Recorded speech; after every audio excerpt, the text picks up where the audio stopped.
বাংলাদেশের রাজনীতিতে খুবই ঘটনাবহুল দিন আগামী কয়েকদিন যে কাটবে এটা অনেক আগে থেকেই ইঙ্গিত দেওয়া হচ্ছিল। সেরকম ঘটনাবহুল দিনই বোধহয় শুরু হয়ে গেল আজকে থেকে। দর্শক, এই মুহূর্তে রাজধানীতে আওয়ামী লীগ মাঠে নেমেছে। ভয় পাইলে শেয়ার করার দরকার নাই। সব এলাকা থেকে একটা করে শেয়ার চাই, আপনাদের ভালোবাসা চাই। সবাই শেয়ার করুন, শেয়ার করে সবাইকে দেখিয়ে দিন জয় বাংলা। রাজপথে জয় বাংলার গগনবিদারী স্লোগান, প্রতিপক্ষকে কাঁপিয়ে দেয়া একের পর এক কর্মসূচি। এরপর আবার চুপচাপ দলটি। কি হলো আওয়ামী লীগের? ঝড়ের আগে নীরবতাকে কৌশল হিসেবে নিয়েছে আওয়ামী লীগ। বাংলাদেশে 16ই ডিসেম্বর কিছু একটা ঘটতে চলেছে। অনেক বিশ্লেষক, অনেক রাজনৈতিক বিশ্লেষক, অনেক বাংলাদেশ বিশেষজ্ঞ তারা কিন্তু বলতে শুরু করেছে। বিজয়ের মাসে আমাদের মাথায় এটা রাখতে হবে যে মহান মুক্তিযুদ্ধে আমরা পাকিস্তানি হানাদার বাহিনীকে পরাজিত করে বিজয় অর্জন করেছি। যদি এখানে আমাদের বিজয় অর্জন করতে হবে, এই দেশকে নিয়ে ছিনিমিনি খেলতে দেওয়া যায় না। শেখ হাসিনা যে সিদ্ধান্তে উপনীত যে তিনি লড়াই করে তার স্বমহিমায় তার দলকে নির্বাচন করাবেন, সেটি ঘটবে। লড়াইটা চলছে, কূটনৈতিক লড়াইটা চলছে। যে কোনো মুহূর্তে সিনারিও পাল্টে যাবে। আওয়ামী লীগ নির্বাচনে অংশ নেবে, অবশ্যই মাস্ট অংশ নেবে। বাংলাদেশের ওপরে ইউনূস সরকারের ওপর ভারত, ইউরোপ, আমেরিকার চাপ এ প্রসঙ্গে বাড়ছে। দেখেন, ইউরোপ আমেরিকার দেশগুলো তারা 11 সরকারের সময় দেখেছে ওই যে শেখ হাসিনা বাদ দিয়ে ক্লিন ইমেজের সংস্কারবাদীদের নিয়ে আওয়ামী লীগ বিএনপি করতে গিয়ে কোনো লাভ হয় না। আওয়ামী লীগের পক্ষে মানুষের অবস্থান বেড়েছে আশঙ্কাজনকভাবে। এই আশঙ্কা সরকারের জন্য একটা বড় আশঙ্কার কারণ। প্রথম আলো বলছে শর্তহীন কিংবা শর্তযুক্ত নানাভাবে এদেশের প্রায় 70% মানুষ চায় আওয়ামী লীগকে নির্বাচন করতে দেওয়া হোক, আওয়ামী লীগকে রাজনীতি করতে দেওয়া হোক। দর্শক, এই মুহূর্তে রাজধানীতে আওয়ামী লীগ মাঠে নেমেছে। ভয় পাইলে শেয়ার করার দরকার নাই। সব এলাকা থেকে একটা করে শেয়ার চাই, আপনাদের ভালোবাসা চাই। সবাই শেয়ার করুন, শেয়ার করে সবাইকে দেখিয়ে দিন জয় বাংলা, জয় বাংলা।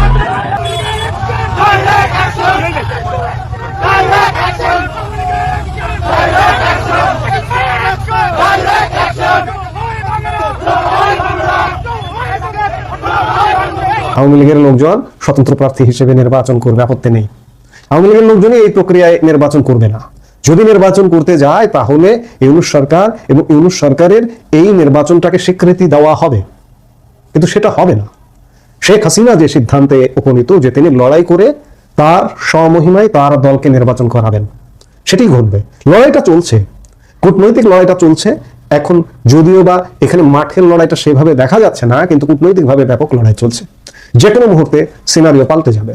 আওয়ামী লীগ নির্বাচনে অংশ নেবে, অবশ্যই মাস্ট অংশ নেবে। ত্রয়োদশ জাতীয় সংসদ নির্বাচনে অংশ নেবে। পৃথিবীর ইতিহাসে কোনো নজির আছে যে সদ্য ক্ষমতা হারিয়েছে বা ষড়যন্ত্র করে ক্ষমতার পতন ঘটানো হয়েছে? সেই দলটা, অন্ততপক্ষে দলটা কি দোষ করেছে? দলটা নির্বাচনে অংশগ্রহণ করতে পারবে না, এটা কি আছে কোথাও? এই যে আমাদের নিকট অতীতে যে ঘটনাগুলো ঘটেছে, এই যে নেপালে সরকার পতন হলো, তারা রাজনৈতিক কার্যক্রম চালাচ্ছে, তারা আগামী নির্বাচনে অংশ নেবে। শ্রীলঙ্কায় সরকার পতন হয়েছিল, শ্রীলঙ্কায় রাজাপাকসের দল এই নির্বাচনে অংশগ্রহণ থেকে বিরত ছিল না। বাংলাদেশে কেন, কোন যুক্তিতে আপনি আওয়ামী লীগকে নির্বাচনে অংশগ্রহণ থেকে বিরত রাখবেন? কোন আওয়ামী লীগকে? এটা কি হেতাপতা আওয়ামী লীগ? যে আওয়ামী লীগের নেতৃত্বের কারণে আজকে বাংলাদেশ, 55 বছরের বাংলাদেশ, তিল তিল করে গড়ে ওঠা বাংলাদেশ।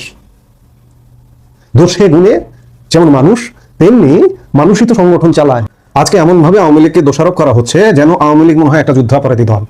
এটা আসলে সত্যিকার অর্থে একটা রিভার্স ঘটনা হয়েছে, যে যুদ্ধাপরাধী জামাতে ইসলামী রাজনৈতিক দল হিসেবে দলগতভাবে যুদ্ধাপরাধী, এবং এই জামাতে ইসলামের নেতারা যুদ্ধাপরাধী ছিলেন, তাদের বিচার করা হয়েছে। তাদের নিষিদ্ধ করেও আওয়ামী লীগ দীর্ঘদিন যাবত নিষিদ্ধ করেনি, পতনের কয়েকদিন আগে নিষিদ্ধ করেছে। আওয়ামী লীগের কিছু ভুল আছে, এগুলো সমূলে উৎপাটন করা উচিত ছিল, যার দরুন আজকে আওয়ামী লীগ ভুলের খেসারত দিচ্ছে। আজকে যতই মনে হোক না কেন যে অন্য কিছু, ভিন্ন কিছু, অন্ধকারের পেছনে আলোর খেলা চলছে, যে কোনো মুহূর্তে অন্ধকারটা ফুঁসে বেরিয়ে আসবে আওয়ামী লীগ। এবং আওয়ামী লীগ সত্যিকার অর্থে দলগতভাবে নির্বাচন করবে, তাতে এতটুকু সন্দেহ নেই। সেটি হয়তো একটু দেরি হবে, ফেব্রুয়ারিতে হবে না, সেটা হতে পারে ফেব্রুয়ারি থেকে আরো 3 মাস পরে, কিংবা আরো 6 মাস পরে। এই যে সদ্য 2.5 মাস পরে যে নির্বাচনের পরিকল্পনা নিয়ে সরকার এগুচ্ছে এবং বলছে যে আওয়ামী লীগ অংশগ্রহণ করতে পারবে, কিন্তু দলগতভাবে করতে পারবে না। কোন অধিকারে দলগতভাবে একটি দলকে আপনি বাদ দিয়েছেন, নিষিদ্ধ করেছেন গত মে মাসে? অবৈধ অর্ডার। কাজে দাবায় রাখা যাবে না। মোদ্দা কথা, সব কথা, শেষ কথা, আওয়ামী লীগ নির্বাচনে অংশগ্রহণ করবে, আমি দেখতে পাচ্ছি। আপনিও দেখুন, একটু ডিপলি চিন্তা করুন যে কোনো হিসাব নিকাশে মিলবে না আওয়ামী লীগ মাস্ট নির্বাচনে অংশগ্রহণ করবে। আওয়ামী লীগকে নির্বাচনে নিয়ে আসার পক্ষে 69% মানুষ কথা বলছে। মানব জমি একটা ভীষণ ইন্টারেস্টিং প্রধান শিরোনাম করেছে এখন তাদের অনলাইন পত্রিকায়, যেখানে তারা বলছে আজকেই এই শিরোনাম করেছে যে ক্লিন ইমেজের আওয়ামী লীগ প্রার্থীরা নির্বাচনে অংশ নিতে পারবে। আপনাদেরকে আমি দুদিন আগে বলেছি যে মানব জমিন সম্পাদক মতিউর রহমান চৌধুরী, যিনিও বরাবরের আওয়ামী লীগ বিরোধী একটা অবস্থানের জন্য তিনি পরিচিত সুপরিচিত মার্কিন যুক্তরাষ্ট্র ঘনিষ্ঠ সাংবাদিক, তিনি কদিন আগে তার পত্রিকায় বলেছেন যে ভারত বাংলাদেশ সম্পর্কে একটা নতুন মোড়, নরেন্দ্র মোদী এখন থেকে সরাসরি ভারত বাংলাদেশ সম্পর্কটি দেখবেন। আমি তখনই আপনাদের বলেছিলাম যে যুক্তরাষ্ট্রের তরফে এটাই অবস্থান যে ভারতের চোখেই পুরো দক্ষিণ এবং মধ্য এশিয়ার রাজনীতি এবং ভূরাজনীতিকে বিশ্লেষণ করতে চায়, দেখতে চায় মার্কিন যুক্তরাষ্ট্র। এমনকি সম্প্রতি তারা যে নিরাপত্তা কৌশল প্রকাশ করেছে সেখানেও তারা এই মত পরিষ্কারভাবে দিয়েছে। মানব জমিন আজকে যে প্রতিবেদন ছাপছে সেখানে তারা লিখছে ক্লিন ইমেজের আওয়ামী লীগ প্রার্থীরা নির্বাচনে অংশ নিতে পারবে। আওয়ামী লীগের অংশগ্রহণ অনেকটাই আগামী নির্বাচনে অনিশ্চিত হলেও কি হবে দলটির ভবিষ্যৎ, এই নিয়ে ঢাকা দিল্লি আনুষ্ঠানিক অনানুষ্ঠানিক কূটনৈতিক আলোচনায় বিষয়টি এসেছে। তারপর বলা হচ্ছে সুনির্দিষ্টভাবে কোনো সিদ্ধান্ত হয়নি, তবে ঢাকার তরফে বলা হয়েছে আওয়ামী লীগের কার্যক্রম নিষিদ্ধ থাকায় এবারের নির্বাচনে অংশ নেওয়া সম্ভব নয়। তারা চাইলে স্বতন্ত্র প্রার্থী হতে পারেন। যাদের ইমেজ অপেক্ষাকৃত ক্লিন তাদের পক্ষে স্বতন্ত্র প্রার্থী হওয়ার ব্যাপারে সরকারের কোনো আপত্তি নেই, কিন্তু যাদের বিরুদ্ধে মামলা মোকদ্দমা রয়েছে কিংবা মানবতা বিরোধী অপরাধের সঙ্গে সংশ্লিষ্টতা রয়েছে এমন কাউকে নির্বাচনে অংশগ্রহণের সুযোগ দেওয়া হবে না। এরপর মানব জমিন বলছেন যুক্তরাষ্ট্র সহ ইউরোপের কয়েকটি দেশের পক্ষ থেকে আওয়ামী লীগের অংশগ্রহণ নিয়ে সরকারের সঙ্গে অনানুষ্ঠানিক যোগাযোগ হয়েছে, তাদেরকেও সরকার একই জবাব দিয়েছে। ওদিকে আওয়ামী লীগের ক্লিন ইমেজের নেতাকর্মীদের নিয়ে সংগঠিত হতে চেয়েছিল একটি অংশ, কিন্তু শেখ হাসিনা তাতে মত দেননি। হাসিনা বিশ্বাস করেন লড়াই করে ফের দলকে সংগঠিত করতে সক্ষম হবেন। আপনি আমি সকলেই জানি, এসব নিয়ে আমরা বারবার আলাপ করেছি যে যুক্তরাষ্ট্র ইউরোপের তরফে ক্রমাগতভাবে চাপ বাড়ছে যে আওয়ামী লীগ সহ একটা অংশগ্রহণমূলক নির্বাচন করতে হবে, কারণ তাদেরও প্রথম আলোর মতো একই সমস্যা যে বাংলাদেশে জামায়াতে ইসলামীর যে উত্থান, ইসলামী রাজনীতির যে উত্থান, তাতে তারা শঙ্কা বোধ করেন, তারা সেটা অ্যাকসেপ্ট করতে এখনো গ্রহণ করতে তারা প্রস্তুত নন। অন্যদিকে তারেক রহমানকে তারা প্রধানমন্ত্রীত্বের আসনে চান না। তারা ভেবেছিলেন এবারেও 3 আসনে মনোনয়ন দিয়ে শেষ পর্যন্ত বিএনপির সাথে আলাপটা হয়েছিল যে খালেদা জিয়াকে সামনে রেখেই বিএনপি নির্বাচনটা করবে, কিন্তু এখন যে পরিস্থিতি দাঁড়িয়েছে বিএনপি আরো দুর্বল হয়েছে, আর জামায়াতে ইসলামী যে নির্বাচনে একটা দুর্দান্ত ফলাফল করে দেখাবে এবং আওয়ামী লীগ যখন নাই তখন জামায়াতে ইসলামীর এই উত্থান রাজনীতির ভারসাম্য নষ্ট করবে, সে শঙ্কা বোধ করছে এই ইউরোপ আমেরিকার দেশগুলো। আর ভারত তো বরাবরই বলে আসছে যে তারা অন্তর্ভুক্তিমূলক নির্বাচন ছাড়া কোনো নির্বাচন বাংলাদেশে স্থিতিশীলতা আনবে বলে মনে করে না। কাজেই মানব জমিন পত্রিকার এ খবরে কোনো নতুন কিছু নেই বটে, কিন্তু গুরুত্বপূর্ণ বিষয় হচ্ছে যে মানব জমিনের মতো পত্রিকা, মতিউর রহমান চৌধুরীর এই পত্রিকাটি এমন একটি শিরোনাম করে এ খবরটি দিতে বাধ্য হলো বা দেওয়াটা প্রয়োজনীয় মনে করলো যে বাংলাদেশের ওপরে ইউনূস সরকারের ওপর ভারত ইউরোপ আমেরিকার চাপ এ প্রসঙ্গে বাড়ছে। দেখেন ইউরোপ আমেরিকার দেশগুলো তারা 1-11 সরকারের সময় দেখেছে ওই যে শেখ হাসিনা বাদ দিয়ে ক্লিন ইমেজের সংস্কারবাদীদের নিয়ে আওয়ামী লীগ বিএনপি করতে গিয়ে কোনো লাভ হয় না, সেসব শেষ পর্যন্ত ওই দলও গঠন করা যায় না, ওই সংস্কারও সাধন করা যায় না। কাজে এবার কিন্তু তারা যখন এই যে কয়েক মাস আগে এটা তো সংবাদ মাধ্যমে খবরই হলো যে তিনজন ইউরোপিয়ান রাষ্ট্রদূত গিয়ে সাবের হোসেন চৌধুরীর সঙ্গে গিয়ে সাক্ষাৎ করলেন, তখন এটা স্পষ্ট হয়ে গিয়েছিল যে তারা ক্লিন ইমেজের একটা আওয়ামী লীগ গড়ে তোলার পক্ষে যে আছেন সেটা সরকারের ভয় ডর বাদ দিয়েই আওয়ামী লীগের একজন নেতার বাসায় গিয়ে জানান দিতে প্রস্তুত। কিন্তু এবার তারা এ দফায় এটাও জানেন যে হাসিনার আশীর্বাদ যদি না থাকে, শেখ হাসিনার সমর্থন যদি না থাকে, তাহলে সেই ক্লিন ইমেজের দল টিকবে না। এখন শেখ হাসিনা প্রশ্ন করছেন সারা বাংলাদেশে আওয়ামী লীগ ছাত্রলীগ যুবলীগের হেন কোনো নেতা কর্মী সমর্থক এমনকি পরিবারের সদস্য নাই যাদের বিরুদ্ধে হত্যা মামলা সন্ত্রাস বিরোধী আইনে মামলা থেকে মামলার পর মামলা দেওয়া হয় নাই। তখন শেখ হাসিনা বলছেন যে তাহলে কোন সে ক্লিন ইমেজের প্রার্থী যাদেরকে নিয়ে দল গঠন করে বা তাদেরকে নির্বাচনে অংশ নিতে দিয়ে যাদের বিরুদ্ধে এসব হত্যা মামলা হয়েছে ঢালাও, যারা বাড়ি থেকে পালিয়ে বা জীবন ধারণ করছেন, আওয়ামী লীগ বলে প্রায় 2 কোটি আওয়ামী লীগার এখন স্থানচ্যুত হয়েছেন, নিজের এলাকায় থাকতে পারছেন না, তো সেসব মানুষের বাড়ি ফিরে যাওয়ার কি ব্যবস্থা হবে? এই প্রশ্নের উত্তর এখন ইউনূস সরকারের কাছে কিন্তু এই পশ্চিমা দেশগুলো খুঁজছে। কাজে ইউনূস সরকার ক্লিন ইমেজের প্রার্থীরা অংশ নিতে পারবেন আমাদের আপত্তি নাই, এই উত্তর তাদের কাছে গ্রহণযোগ্য হচ্ছে না।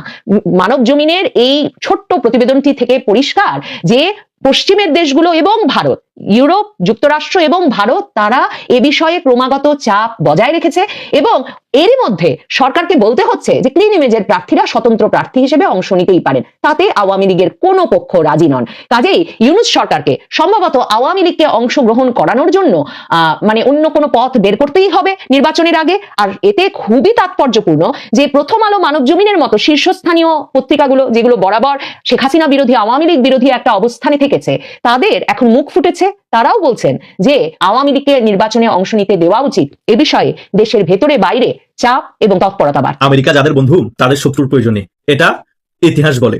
এটাই কিন্তু ডক্টর ইউনূসের সাথে এখন ঘটতে যাচ্ছে, পাকিস্তানের সাথেও ঘটতে যাচ্ছে। এতদিন ট্রাম্প প্রশাসন সম্পূর্ণরূপে পাকিস্তান এবং বাংলাদেশকে সমর্থন জানিয়েছে এবং ভারতকে প্রেসারে রেখেছে। এখন পরিস্থিতি বুঝে ট্রাম্প প্রশাসন ভারত ঘেঁষা হয়ে যাচ্ছে। ট্রাম্প প্রশাসন দেখতে পাচ্ছে ভারত রাশিয়ার সাথে অনেক বেশি চুক্তি করছে এবং অনেক বেশি ভালো সম্পর্ক করে ফেলছে, চীনের সাথে অনেক বেশি ভালো সম্পর্ক করে ফেলছে। দক্ষিণ এশিয়াতে যদি আমি পাকিস্তান এবং বাংলাদেশকে সমর্থন জানাই তাহলে কিন্তু সকল পরাশক্তি আমার বিপক্ষে চলে যাবে এবং বাংলাদেশ এবং পাকিস্তানকে দিয়ে আমি তেমন বেশি কিছু হাসিল করতে পারবো না। কারণ দক্ষিণ এশিয়ার মধ্যে ভারত একটা ফ্যাক্ট, চীনও একটা ফ্যাক্ট, আর চীনের সাথে তো ডাইরেক্টলি যুদ্ধ অবস্থা আছে, আমেরিকার সাথে ভালো সম্পর্ক নেই, তাহলে ভারতের প্রয়োজন আছে। সে কারণে এখন বাংলাদেশ থেকে আস্তে আস্তে গুটিয়ে নিচ্ছে আমেরিকা তাদেরকে, ভারত ঘেঁষা হয়ে যাচ্ছে আমেরিকা। আমেরিকা ডোনাল্ড ট্রাম্প প্রশাসন এখন ভারতকে সমর্থন দেওয়ার জন্য প্রস্তুত এবং ভারতের চোখে বাংলাদেশে দেখবে, ভারত যা চায় বাংলাদেশে তাই হবে।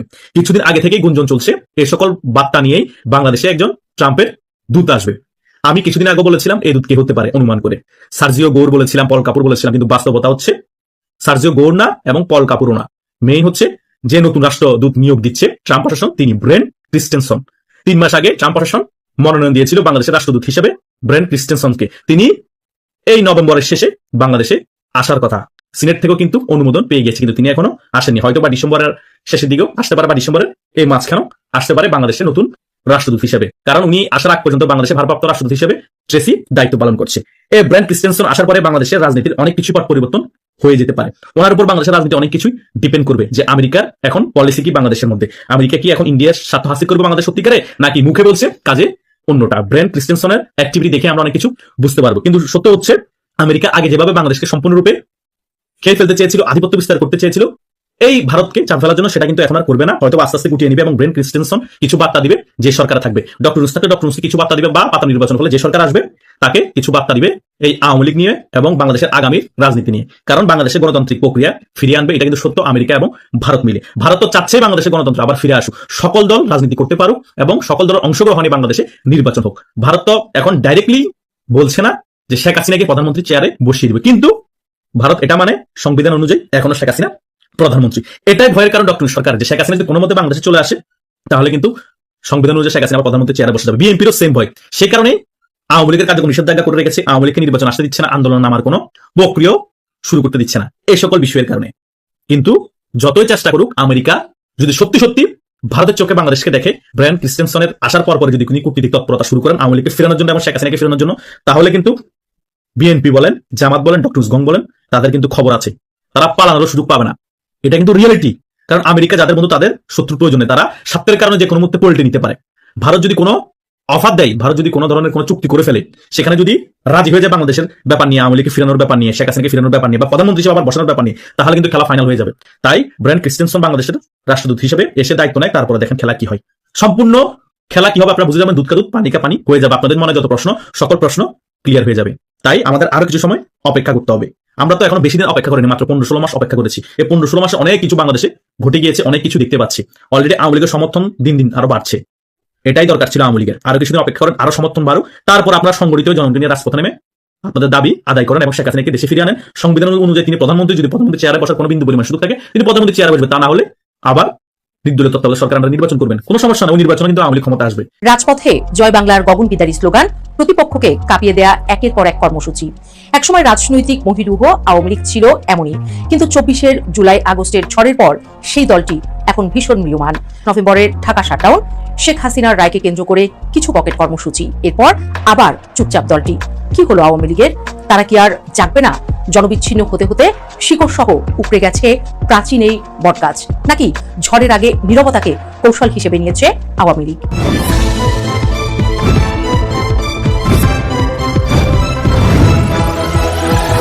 24 গণঅভ্যুত্থানের 1.5 বছরের মাথায় দেশের রাজনীতিতে আওয়ামী লীগের প্রাসঙ্গিকতা নিয়ে নানা প্রশ্ন ভেসে বেড়াচ্ছে আকাশে বাতাসে। জামায়াতে ইসলামী সহ ধর্মভিত্তিক রাজনৈতিক দলগুলোর শক্তিশালী হয়ে ওঠা, এনসিপির মতো বেশ কয়েকটি তারুণ্য নির্ভর দলের উঠে আসা আওয়ামী লীগের জন্য মোটেও কোনো সুখকর বার্তা দিচ্ছে না। তারপর দলটির প্রথম সারির সব নেতা হয় জেলবন্দী, নয়তো বিদেশে পলাতক। আছে সরকার কর্তৃক রাজনৈতিক কর্মকাণ্ডের উপর সাময়িক নিষেধাজ্ঞা। আশঙ্কা আছে আন্তর্জাতিক অপরাধ ট্রাইব্যুনালে দল হিসেবে বিচারের মুখোমুখি হওয়ার। এমন পরিস্থিতিতে আওয়ামী লীগ আবার কিভাবে রাজনীতির মূলধারায় ফিরে আসবে তা নিয়ে একটি বড় প্রশ্নচিহ্ন তৈরি হয়েছে। আওয়ামী লীগের সামনে এখন অনেক যদি এবং কিন্তু সমীকরণ। প্রথম প্রশ্ন, কে দলের হাল ধরবেন? ঝড়ঝঞ্ঝায় এগিয়ে নেবেন দলের কার্যক্রম? দলটিকে একটি ব্যাটিং অর্ডারের সাথে তুলনা করলে বলা যায় টপ অর্ডার এবং মিডল অর্ডারের মূল ব্যাটসম্যানরা সকলেই আউট। বিপর্যয়ের মুখে যাদের হাল ধরার কথা বুক চিতিয়ে তারা কেউ নেই দৃশ্যপটে। শুধু মাঠের এক কোনায় দাঁড়িয়ে আছে টেলেন্ডাররা, যারা সংখ্যায় অনেক বেশি, কিন্তু তাদের সামনে নেই কোনো দিক নির্দেশনা। সাম্প্রতিক কর্মসূচিগুলোতে সেই তৃণমূল নেতাকর্মীদেরই মাঠে নামতে দেখা গেছে, কিন্তু সরকারের আইন শৃঙ্খলা বাহিনীর কঠোর অবস্থানের কারণে নেতৃত্বহীন এই নেতাকর্মীরা জমাট কোনো প্রতিরোধ তৈরি করতে পারেনি। এরপর আছে মামলা, হামলার ভয়। সক্রিয় প্রায় সব কর্মীর নামে আছে এক বা একাধিক মামলা। পুলিশ যাচ্ছে বাড়িতে। ঢাকার আশ্রয়েও যে কোনো সময় গ্রেফতারের ভয়। এমন নানা বিপদ মাথার উপরে নিয়ে চলতে হচ্ছে আওয়ামী লীগের তৃণমূলের নেতাকর্মীদের। কর্মীরা এখনো হতোদ্যম, আশাহীন। সবচেয়ে বড় বিপদে বোধ হয় তারা আছেন। বাড়িতে স্বাভাবিক জীবনযাপন করার কোনো উপায় নেই, আবার নেতৃত্বহীনতায় রাজনীতির মাঠেও দাঁড়ানোর মতো কোনো অবস্থা নেই এই মুহূর্তে। ভবিষ্যতের দিকে তাকিয়ে থাকা ছাড়া আওয়ামী লীগ কর্মীদের এই মুহূর্তে আর কোনো আশার আলো নেই। তৃণমূল কর্মীদের এই যখন অবস্থা, আওয়ামী লীগকে রাজনৈতিক বিভাজনের দৃষ্টিতে একটু বোঝার চেষ্টা করা যাক। 1975-এর পরেও ঠিক একই ধরনের পরিস্থিতি তৈরি হয়েছিল। বেশ কয়েক বছর বলা যায় নিভৃতেই পরিচালিত হয় আওয়ামী লীগের কার্যক্রম। মূল নেতা শেখ মুজিবুর রহমান সহ 4 জাতীয় নেতা ঘাতকের হাতে নিহত।